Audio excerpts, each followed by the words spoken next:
Ano bang meron dito, Miss Shai? Ayan, ito po ang little coffee station natin for today. Dahil Super- bagong segment po ito ng Jim's Cafe Break Oo. Live.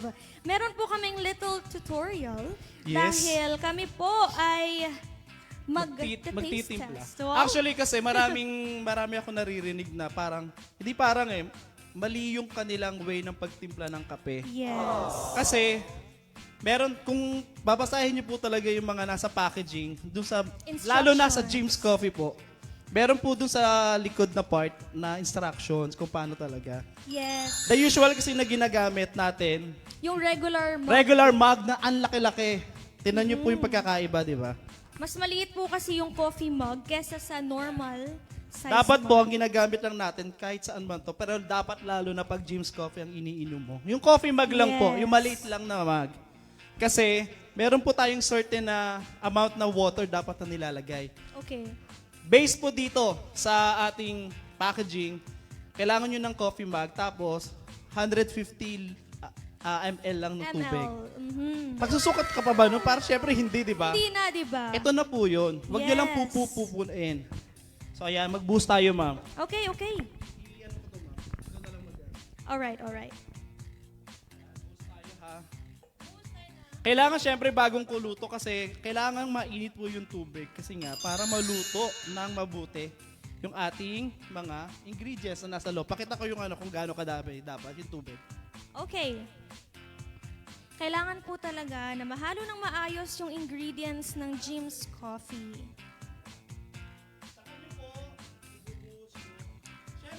Siyempre, dahil twin pack, mas masarap ngang magkape na Lalo may na pag kapeling. umuulit, kapag may kapeling ka, Yes, kasama hashtag mo yung may inyong, kapeling. kasama mo yung papa, mama mo, Yes, mga loved ones nyo. boyfriend mo, Yes, tawag literal na girlfriend boyfriend mo, yan.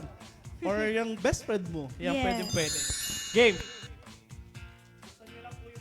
It's better to share, ika nga, di ba?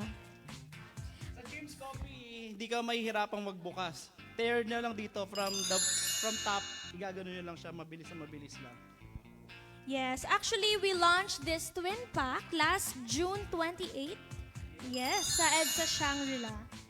Ayan. As per din po sa aming may technicalities to. Wow. You need to stir the Yes. coffee at least 20 times para po maluto yung kape, yung asukal, yung lalong-lalo na yung mga 4 powerful ingredients. Wow. Pero ang ginamit natin is Ang Korean ginamit ginseng. natin, yes, ang Korean ginseng, Na it 3 is plus really 1. good kasi it helps boost the immune system. Ayan, makikita nyo po pag okay na, papakita ko yung kulay. Dapat, Ayan, medyo nagfo-foam na nga siya, no, sir? dapat yung consistency ng kanyang color, sana makita sa Ay, sa hindi eh. Yung consistency ng color, yan.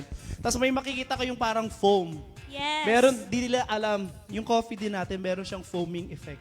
Nagfo-foam talaga siya. Ako lang ba iinom ni Shai? Ay! Titimplahan din ba kita? Mas masarap nga magkape kasi nga twin pack, kailangan tayo, dalawa. So, paalaala po, para mas maging masarap po at makuha po natin yung talagang tamang lasa ng kape, lalo na sa Jim's Coffee. Coffee mug po ang ating gagamitin. Maliit lang po, hindi po itong ganito. Dahil tatabang po talaga siya, mawawala po yung kanyang lasa. 150 ml kung meron kayong sukatan dyan, pero yun nga, coffee mug lang. Ibuhos nyo lang yung kape sa mismong baso, tapos mainit dapat yung tubig. Haluin nyo ng 20 times. yun, parang kakataka ng happy birthday. Mabilis lang naman yan. Pag nakita nyo na po yung foaming effect, yung parang bula-bula sa kape, yun. Tikman na natin. Cheers! Cheers mga ka-James! Sabay kayo sa amin. O, diba? Promise. Dahil yung mga kami, taga GPI, syempre sabihin nyo, ano naman yan, pero promise, pag natikman nyo po ang kape namin, lalo na tong bago, may Korean Yes, ginseng. kasi we're not only just an ordinary coffee. We are But we are a healthy coffee. po. Ayan. So, naliwanagan na po ba ang lahat sa tamang pagtitimpla ng Jim's Coffee?